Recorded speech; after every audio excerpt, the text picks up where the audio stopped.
वाचन स्पर्धा असेल, हे सगळे विविध उपक्रम यांनी जयंतीच्या माध्यमातून या ठिकाणी घेतलेले. खरं तर आपण डॉक्टर बाबासाहेब आंबेडकरांची जयंती साजरी करत असताना आपण त्याच्यातून समाज म्हणून काय करतो, आपण समाजाला काय संदेश देतो, हे आपण त्याचं एक चांगलं नियोजन आपण केलं पाहिजे. या ग्रुपच्या वतीनं ते त्यांनी अतिशय व्यवस्थितपणे साध्य केलेलं आहे. आणि सर्व युवकांना एवढंच सांगेल की आपण डॉक्टर बाबासाहेब आंबेडकरांची जयंती साजरी करत असताना आपण जसं की एखाद्या आपल्या उत्सवामध्ये आपण एखादा प्रण घेतो की आपण याच्यातून काय बोध घेतला पाहिजे, काय केलं पाहिजे. की आत्ताच आपण जसं सांगितलं की आपली युवा पिढी ही व्यसनाकडे झाली, यांनी व्यसनाकडे न जाता शिक्षणाकडे त्यांनी वळलं पाहिजे. की बाबासाहेबांनी आपल्याला सगळ्यात मोठी शक्ती दिली आहे लेखणीची, आपण त्या लेखणीकडे आपण वळलं पाहिजे. असं माझं सर्व युवकांना एक आव्हान राहील की आपण व्यसनापासून दूर व्हावं. बाबासाहेब आंबेडकरांनी जो संदेश दिला की शिका, संघटित व्हा आणि संघर्ष करा, तो आपण सर्वांनी आत्मसात केला पाहिजे. म्हणून मी या निमित्ताने सर्वांना सांगेल. आपलं नाव मनोज बनसोडे. 135वी जयंती कार्यक्रम आपण साजरी करत आज डॉक्टर बाबासाहेब.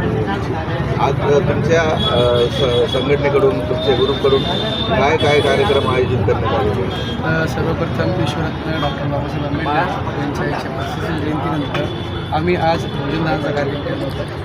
आज सांगायचं म्हटलं तर आज खूप काही आमचे कार्यक्रम होते.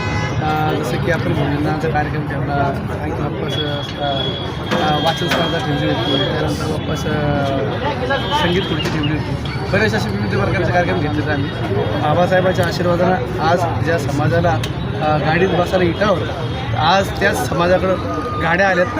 हा अभिमान जो आम्हाला स्वाभिमान दिला आहे, हा बाबासाहेबांनी दिला आहे, बाबासाहेबांच्या घटनेने दिला आहे. एवढं बोलतो. जे कारण आज सध्याला परिस्थिती अशी नवयुवक व्यसनाकडे जास्त वळत आहे. आपण याच माध्यमातून काय संदेश द्याल युवकांना? मला हे एकच सांगायचं आहे की बाबासाहेबांना आपल्याला सांगितलेलं आहे की शिका, संघटित व्हा, संघर्ष करा. आपला हा जो तरुण पिढी जी व्यसना अधीन झालेली आहे, याला मेन कारणीभूत जर आपण जर पाहिलं तर आपलं जे प्रशासन आहे, त्या प्रशासनाचा कोणताही याच्यावरती धाकधोरण राहिलेलं नाही. त्याच्या पाठीमागं प्रशासनाचा हात आहे. म्हणून हे जे व्यसनाधीन जास्त लोक झाले, जसं की आपण पाहिलं बटन, गांजा, ह्या गोष्टीत ह्या प्रशासनाच्या अंतर्गतच ह्या गोष्टी घडत आहेत. मला शासनाला एक विनंती आहे कळकळीची की आपला जो काही नवतरुण प्रवर्ग आहे, त्या पावलावरती बाबासाहेबांनी चालले पाहिजे. संदीप ऋतुराव